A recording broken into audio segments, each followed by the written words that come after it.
Well, hi there. I'm Sandy Allnock, and I am coloring all the things once again in this little monthly feature here on the Ellen Hutson channel.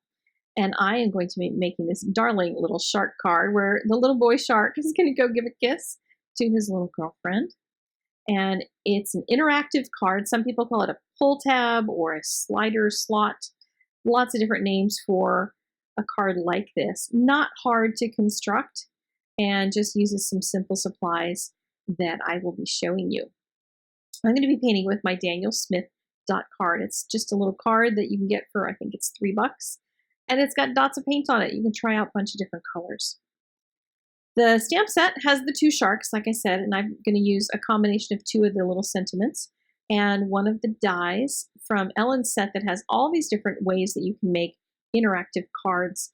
And I love that die set because I love to make things that move and slip and slide all over the place. Been celebrating that all week here at Ellen Hutson, so there you go. And I've got my sentiment stamp, so I have a strip up there on the top part of my watercolor paper. I have two pieces of watercolor paper, this one for the sharks. I'm going to cut them out by hand so I can kind of slap the paint on. And then I'll cut that strip off the top to make the functional part of the slider card. The color I'm using here is called Moon Glow, and it's got a little bit of a purplish to it, but it's somewhat neutral as well, so it's not a bright purple, and it's going to work for these gray sharks to give them a little bit more life in the color. I love Moon Glow because it does really interesting things. It granulates, which means it has an interesting texture to it, and I love to play around with what makes it granulate more, because some colors, like Moon Glow, granulate more in combination with certain other pigments. It does really interesting things with something like yellow ochre. And here I thought I'd just try and see what happens if I mix some cobalt in with it, just for fun. Slap all that on, and then I'm going to let it dry, and we'll be able to hand cut those out later.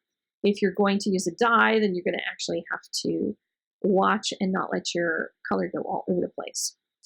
Now I'm slowing this portion down to 100% speed. It was 130% for the rest of this, the painting portion of this, but I want to show you how quick this sky is. It has a really spectacular look to it, but it is so easy.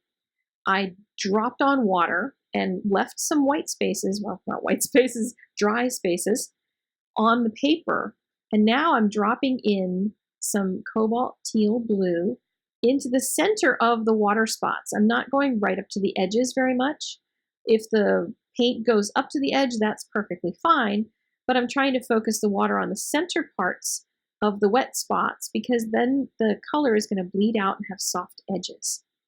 And with clouds, you're going to have some hard edges, some soft edges, and you can mix in other colors here. I'm mixing in some cobalt teal blue. You can add all kinds of beautiful colors in to make a gorgeous sky, and just let the colors do their own thing. And it's amazing how pretty a sky this can make when you're all finished. Now you may look at it before you're finished at your own work and say, well, my goodness, that doesn't look like a sky at all. Just wait for it to dry, wait for it to be in context. Because now I'm going to make the water down at the bottom. And once you start getting the idea that this is a scene with water at the bottom and sky at the top, the clouds look more like clouds the whole time as it develops. So don't sell yourself too short too quickly, and don't fuss over the clouds. See how I just kind of left them to do their own thing? There's some hard edges, some soft, and it's just going to be a beautiful background for this because the sharks are going to be the feature here. So I'm using some Indian Throne. I threw in a little bit of Moon Glow. I'm going to throw in a little Perylene Green, just playing around with the colors that are on here just to see what happens. I wanted some nice rich dark color in here, so I'm just painting on a couple colors and seeing what happens. That's what I love about watercolor, is different things happen when you put different colors next to each other. But the water line is going to go through the center of the slot, and I'll show you why that matters later. So I've got that strip ready to go, and I'm going to set this aside to let it dry. I don't like to heat set things unless I absolutely have to. Sometimes I'll zap one little piece, but I'm going to let that air dry. And while I do that, I'm going to get my little sharks all cut out. And now we're going to go back to a little bit more speedy video so we can get through this and you can get on to making your own things. I'm going to make some waves in the water by making brush strokes that get skinny and fat, skinny and fat. In my watercolor classes, I show you a lot more about brush strokes and things. There is going to be, if there's not already, I'm going to be launching it very soon, a water class in watercolor. I have one right now in Copic, but I'm going to be doing more with water. So if you like to paint water, hang tight, because if I don't already have that class out by the time this video launches, it will be very soon. Okay, so now for preparing the slot and the whole mechanism. The strip that I'm cutting has extra length to it, so I have it extra wide, and the sentiment is down below where the slot is.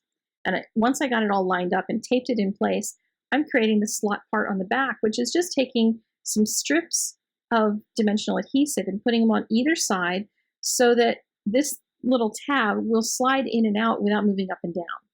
And that's going to make sure it goes straight. And I've already kind of figured out where the horizon line is going to be, because I want the horizon to be part of that slider. So the top part of that horizon is going to show through in the slot, and you'll see how that works. Just going to kind of test it to make sure it's going to work, and that your Jawsome part is not going to slip up into view until you pull the tab. I don't want it up inside the slot. So I've added more dimensional adhesive, so the whole card base itself is ready to roll. And I did put the little circle punch there on both the panel that's popped up and on the card base, just so you know. Slip my tab in so that it's going to be in the right place, and trimmed off both edges so it just meets up with the end of the card. And then I'm putting some dimensional adhesive right where I want the male shark to be. And I'm putting on 2 layers, so he's popped up a little higher. You can decide whether you want him higher off the page or if one piece is enough, but I just put 2 layers there. And then test out my little shark to make sure he moves and slides across, and that your Jawsome shows up just right. And then I started putting in a little bit of dimensional adhesive for the girl shark. Now I had to build it a little bit carefully so that the little sticky stuff doesn't stick out past her, and it also doesn't inhibit the movement of the tab going across.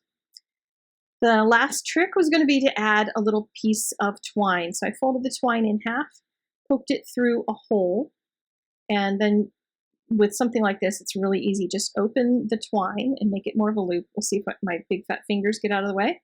And then slide both ends of the twine through the loop and then pull it.